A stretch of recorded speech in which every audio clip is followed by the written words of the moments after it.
So if you've been following, you know Jujutsu Kaisen is going absolutely crazy right now. We are at the intense climax of the final battle, and it's basically just Sukuna versus everyone. This is my breakdown of the insane new information we got and what it means. And especially at the end, we saw the most shocking thing in the entire chapter. So this was a very fascinating chapter. I love these kinds of chapters where we get like a lot of much needed information and explanation to a lot of the mysteries of Jujutsu Kaisen. And so, as we predicted in my prediction video, Yuji and Sukuna are about to have a Black Flash showdown. Except Yuji actually has an advantage that we're going to be talking about in this video. I really enjoyed seeing Gojo here explaining how Black Flash works, especially in his own case. And we see here that I guess some students are asking Gojo, why can't he do Black Flash at will? And Gojo is asking, why would you even be expecting me to be able to do that? Is it because of my 6 eyes? Or, you know, is it because I'm the strongest? I also thought the same kind of thing, that Gojo and Sukuna would almost be able to do it at will. Obviously, it was said that no one can, but like these guys are like the exception to every rule. But Gojo is explaining why even he can't do it. Black Flash is a distortion of space that occurs when cursed energy and a physical strike land within 0.000001 second of each other. And Gojo is saying if this really was all Black Flash was about, I'd easily be able to do it at will.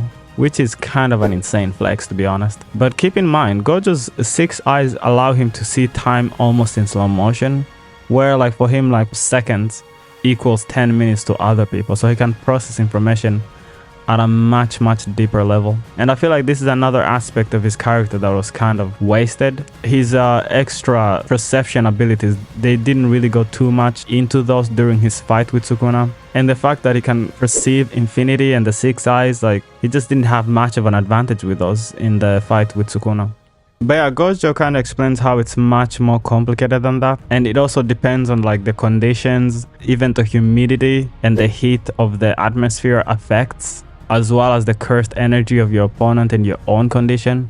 And he says that it's just a lot of different circumstances that really bring it down to like feel. And I actually like this explanation. For me, it feels more like if you've ever played a video game or sports or anything, there's that moment where you actually get on fire and everything just clicks and everything is just so easy and simple. And you're basically kind of like in the zone or like in a flow state. And I feel like Black Flash is kind of like that, where even the best athletes in the world can't really achieve it at will. It's just a thing that is a bit of a mystery, to be honest. And Black Flash has just always reminded me of the real life flow state. It's also explained obviously that this was back in the day when Nanami had the highest record of consecutive Black Flashes. Gojo is saying that he never gets a chance to hit more than a few because his fights always end so freaking fast. And had his fight with Sukuna continued, he would have continued to just land a bunch more Black Flashes. And even Nanami said that hitting it multiple times is no big deal, because once you're already in that flow state, it just becomes clear and landing it just becomes as easy as breathing. So after this explanation of how Black Flash really works, we're teleported back into the present moment. And even Miguel gets kind of scared after he saw Sukuna land this Black Flash, and he's like, this ain't good. He's gonna start getting momentum. We gotta get the hell out of here. So Miguel is definitely ready to dip, and he understands how dangerous this situation is. He does not know that Yuji can disturb the buffs Sukuna would get from Black Flash. Yuji also seemingly doesn't know who those 2 guys are. But basically, everyone here, even Choso, they have to do something to stop Sukuna from getting his momentum back by hitting all these Black Flashes and just getting closer and closer to his full power. So we see everybody starts to jump Sukuna, especially Choso and Yuji here, as well as Maki. Choso shoots one of those blood-piercing attacks. Maki sneaks in from the back and tries to impale Sukuna, but Sukuna somehow catches the blade. It's pretty broken. And then Sukuna and Maki start just moving insanely fast to the point where they're using the air as footing, because as you know, if you're going fast enough, the air feels hard as concrete. That's why asteroids can come from space or meteors and they hit the earth and they explode in the atmosphere. So basically it's because of the drag, and also if you're in the water, it's the same kind of thing. But obviously in the water it's a more drastic effect. If you're jumping from really high into the water, it also feels hard as the ground. And air is the exact same way, except you have to be going extremely fast. As most of you may have learned at school, gases can also behave like liquids. So it's pretty insane that they're moving this fast. I don't remember seeing this happening with Gojo and Sukuna. But at the end of this, Sukuna somehow is able to catch Maki again with one of those black flashes. And then I can't really tell what happens here, but it kind of looks like he destroys Maki with one of those slashes. I can't tell what's going on in this panel. Is it just some energy ability we're seeing, or are we seeing that Maki has almost been cut in half, kind of like what happened to Yuta? And I feel like this might be the case since Maki starts saying that even his slashes have gotten stronger. And if you pay close attention, you can kind of see the tiles behind Maki. If it was just some energy attack, and we would be seeing the light of the attack rather than just seeing through Maki, then we wouldn't really see what is behind Maki. But if you look closely, it seems like you could kind of see what is behind Maki through the slash. And this is kind of concerning. I hope that's not the case, because obviously Maki doesn't even have reverse curse technique like that to heal that sort of wound in a few minutes. She does have a healing factor, but it would take her like a day to heal this kind of wound. So this would mean Maki is out of the fight, but it would also be disappointing once again that Sukuna is able to cut her this bad with his regular dismantles. Because as we saw, he had to use his world cutting slash against Yuta in order to cut Yuta like that. And I would have expected Maki would have been just as tough. On top of that, Maki is able to dodge Sukuna's slashes. I don't know why Gege is doing Maki dirty here. It looks pretty bad. But moving on, Choso is able to unleash a supernova. And I almost forget how cool and massive this ability looks. It just looks like some large explosion, but it absolutely does nothing to Sukuna. Because Sukuna unleashes dismantles from within that explosion. And they're going towards Choso, but Sukuna teleports behind Choso. Not teleports, but he just blitzes there insanely quick. I don't know since when Sukuna is faster than he slashes. Even Choso is confused here. Because also, how is Choso able to see the slashes? So Choso is slammed in the wall, but interestingly enough, Sukuna didn't throw Choso into the slashes, because I feel like if he threw Choso into the slashes, he would have definitely one-shotted him with those slashes. But instead he throws Choso into the wall and he black flashes him, which Choso is able to just barely block in the nick of time. But regardless even of this block, it seems like Choso is completely done after this. He's still alive, but he's definitely out of the fight. And then obviously Yuji comes in raging like, do not touch my brother. Speaking of Yuji's brother, it would have been interesting to see Todo here. Like, how would Todo react to Yuji's actual brother, you know? This whole series is just about getting Yuji new brothers. And I have this feeling that Todo might actually make an appearance, whether it's like at the end of the Sukuna fight or during the fight with the merger. Also Nobara, since there's still a lot of mystery behind her death. I wouldn't be surprised if those two appeared at the end. But yeah, Yuji punches Sukuna right in the face, which seems like Yuji loves to punch Sukuna in the face more than any other character in the series. And Choso starts to explain how no matter how hyped up Sukuna gets from hitting those black flashes, as long as Yuji keeps hitting him, Sukuna's output and just control over his energy will keep decreasing. In theory, this should mean that Sukuna won't even be able to use Black Flash, just because of the disruption to his flow that Yuji will be causing. Sukuna was like at a very low state after fighting both Yuta and Yuji, and still he was able to do a Black Flash when he was in that low output state. So I think that Sukuna actually will be able to continue using Black Flash, and him and Yuji will just keep exchanging Black Flashes.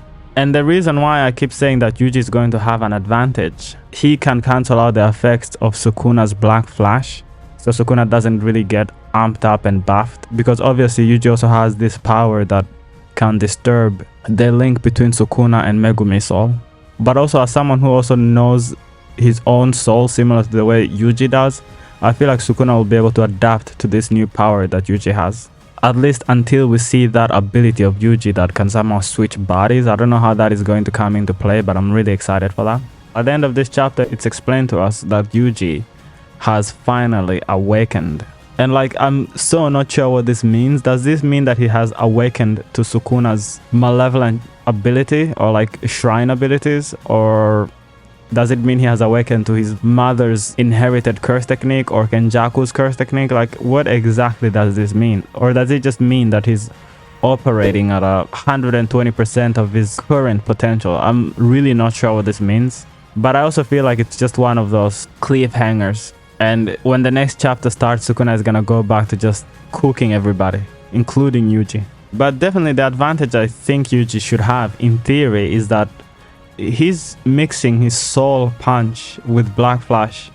And I've been saying this for a very long time now, but I think that's just going to be a deadly mixture. He might even invent a new ability where you don't only add cursed energy within 0.000 seconds of your strike, but you also add that soul manipulation stuff. Like, he could invent a completely new ability that is insane. Even at the end here, we see Miguel saying, "We've done enough, Lauren. You didn't really do anything, let's be honest. You only rescued Kusakabe and Ui. Not much more than that." And Miguel is just like, "Yeah, let's dip. Let's go. I've seen enough." But this Lauren just shows insane warrior spirit. For someone who's at death's door, he says that there's still more I can do. This dude is definitely here for all the smoke, unlike Miguel, who is like, "Yeah, nah, screw that." So as we continue to see Yuji and Sukuna fighting, Yuji unleashes this piercing blood that really seems to cut Sukuna up. I saw someone make a video that Yuji is going to show the peak of blood manipulation, and I didn't really pay too much mind, but now I see that Yuji is making blood manipulation actually look top tier. He's actually using it against Sukuna, and it seems like it's being effective. To be fair, we've also seen Sukuna use this ability in the exact same way. It was just like a version of the 10 shadows. Very interesting. But definitely the most shocking part in this chapter for me is that apparently Sukuna was able to sense, similar to how Mahito was able to sense during the Shibuya incident. He could just feel the rumblings of an oncoming Black Flash from Yuji. So it's kind of like they can just see that this dude is entering into the flow state. And we just see an image of Yuji looking so menacing here. And I have to say, whatever you could say about Yuji, and I'm usually not the biggest fan of most main characters because I just feel like they have that main character privilege and that plot armor. But this panel of Yuji just getting ready to unleash Black Flash, and even what the commentator is saying, just all of it just goes so hard right now. And this is coming from someone who wanted Gojo to be the one to defeat Sukuna and not the typical main character thing. Once you're as old as I am and you've seen it as many times as I have, it really kind of loses its appeal. But obviously if you're younger, when I was young I didn't care, I couldn't care less. In fact, I liked it. And to be fair, I've always been a fan of Yuji as a character. As far as main characters go, at least, he's one of the more realistic ones who are not like too much plot armor. But that's a story for another day anyway. Like, I haven't seen Sukuna kinda look like this maybe since we saw him fighting against Gojo. I don't know why he doesn't look happy, since this is what he wants. He wants to be challenged. But like, does he hate Yuji that much that he just doesn't want to see it from Yuji? I don't know what it is. But yeah, he's been saying that Yuji annoys the piss out of him, so yeah, maybe. But like I said, the most shocking part of this whole chapter for me is like, at the end here, it's like, however, Sukuna is shocked and he's saying that his eyes are glued to that sorcerer. And then this dude, and by the way, I kept calling him Miguel. It's actually Miguel. I forgot to mention, but I got to hear a little bit about that in my last video. People are telling me it's Miguel, not Miguel.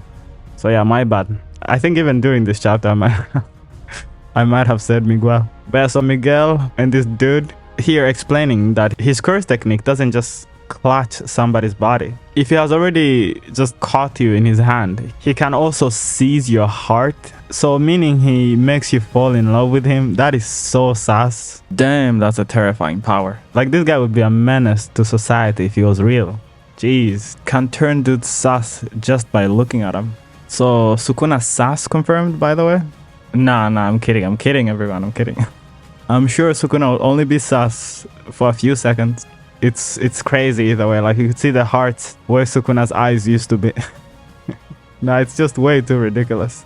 And then Yuji just smashes him with a crazy Black Flash. And that's where the chapter ends, saying that unleashing his potential with a single blow, beneath the scattering sparks of black, Yuji Itadori awakens.